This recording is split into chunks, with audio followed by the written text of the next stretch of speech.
Assalamualaikum. I hope you all are doing well. आज हम जो है वो अपना चैप्टर 14 पढ़ेंगे, जो कि है सप्लीमेंटल प्रोविजंस। इसमें जो है हम देखेंगे कि रेवेन्यू जो है वो डिपॉजिट किस तरह से होगा। सेक्शन 168 इसमें वो कहता है कि वो रेवेन्यू, वो सम्स जो रेंट वगैरह या लैंड रेवेन्यू के अलावा जो बाकी सम्स होंगे वो किस तरह से डिपॉजिट होंगे। जो कि मतलब अगर आपने डायरेक्ट जो है वो जमा करवाने हैं रेवेन्यू ऑफिसर को, तो वो किस तरह से होंगे। तो उसमें वो दो डिपॉजिट की दो कंडीशन यहाँ पे बताता है। सबसे पहले कि जब एक हेडमैन या नंबरदार जो है वो आपसे वो सम जो अदर देन रेंट है वो एक्सेप्ट नहीं करता, या अगर लेता है तो उसकी रसीद नहीं देता, तो इस सूरत में आप जो है वो डायरेक्ट वो सम जो है वो रेवेन्यू ऑफिसर को डिपॉजिट करवा सकते हैं। दूसरी कंडीशन ये है कि when the pair is uncertain, जब उसे यही समझ ना आ रही हो कि ये उसने पैसे किसको जमा करवाने हैं, कौन जो राइटफुल पर्सन है वो कौन है, तो इस सूरत में वो जो है वो रेवेन्यू ऑफिसर को एप्लीकेशन दे सकता है और उससे परमिशन ले सकता है डिपॉजिट अमाउंट को डिपॉजिट करवाने की। और जो रेवेन्यू ऑफिसर है वो उसे डिपॉजिट को एक्सेप्ट कर लेगा अगर वो सेटिस्फाई होता है। सब सेक्शन 2 में कहता है once the deposit is made the depositor is free from liability, के जब जो डिपॉजिटर है जिसने पैसे जमा करवाने थे जब उसने करवा दिए हैं तो फिर वो बिल्कुल फ्री है तमाम तर लाइबिलिटी से, उसके पैसे जो है वो जमा हो गए हैं। सेक्शन 169 है procedure in case of deposit, के जो डिपॉजिट का जो प्रोसीजर है वो किस तरह से होगा। तो वो कहता है कि अगर तो वो बंदा जो पैसे जमा करवा रहा है, अगर तो वो गवर्नमेंट के ड्यूज थे, गवर्नमेंट के ड्यू थे, उसने जमा करवाने ही करवाने थे, तो फिर तो जो है वो उस बंदे पे जो है वो उसके पैसे जो है वो गवर्नमेंट के अकाउंट में चले जाएंगे। लेकिन दूसरा वो कहता है कि अगर इसके अलावा किसी और मद में उसने जमा करवाए हैं और जिसमें और बंदों का भी क्लेम था कि ये पैसे उन्हें मिलने चाहिए, तो वो रेवेन्यू ऑफिसर क्या करेगा कि उनको जो है वो नोटिस करेगा, उन रेलिवेंट जो पर्सन्स होंगे उनको।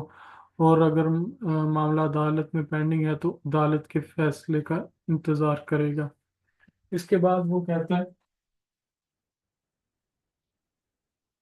सॉरी, अगर वो कहता है कि अगर रेवेन्यू ऑफिसर ने कोई भी केस रेवेन्यू ऑफिसर या बोर्ड ऑफ रेवेन्यू के खिलाफ नहीं किया, जो रेवेन्यू ऑफिसर है इसमें वो कहते हैं जो रेवेन्यू ऑफिसर है अगर उसने कोई काम अच्छी नीयत से किया है तो उसके खिलाफ जो है वो केस नहीं किया जा सकता। आप ये नहीं है कि रेवेन्यू ऑफिसर कोई अदालतों में घसीटते रहें कि जी उसने ये काम ठीक नहीं किया।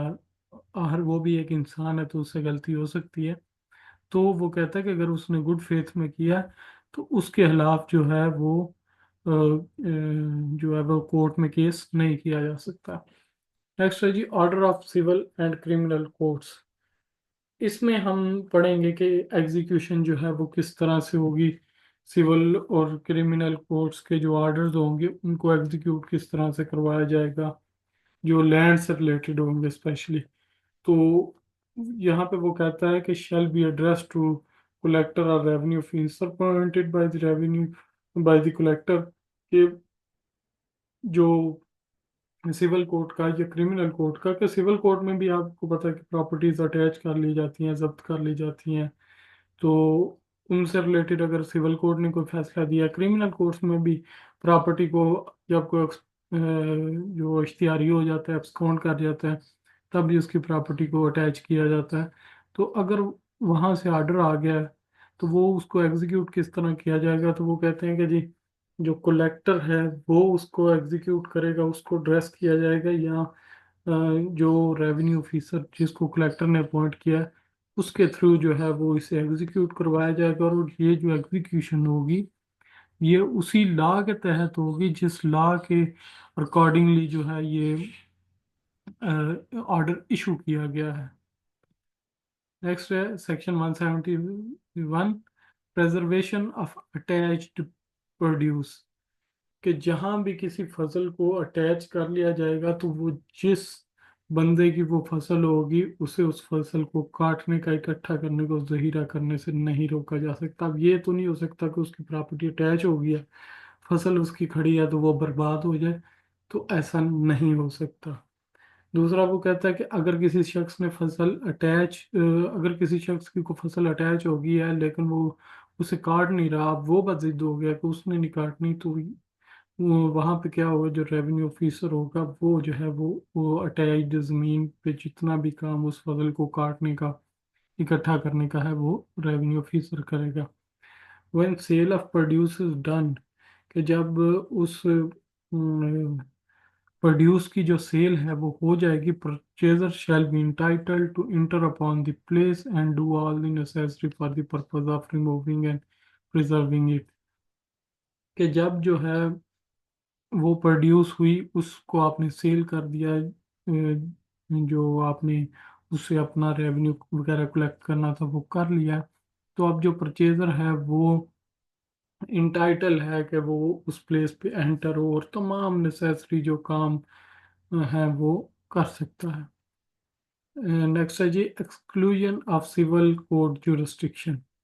सेक्शन 172 में वो कहता है कि जो एक्सक्लूजन है जुरिस्डिक्शन की civil court in matters within the jurisdiction of revenue officer, के जनरल रूल्स ये है कि जो सिविल कोर्ट्स हैं वो जुरिस्डिक्शन नहीं रखती, इख्तियार नहीं रखती वो उन मैटर्स में जो बोर्ड ऑफ रेवेन्यू को साइन किए गए हैं या रेवेन्यू ऑफिसर्स को दिए गए हैं, वहाँ पे इंटरफेयर नहीं कर सकती सिविल कोर्ट।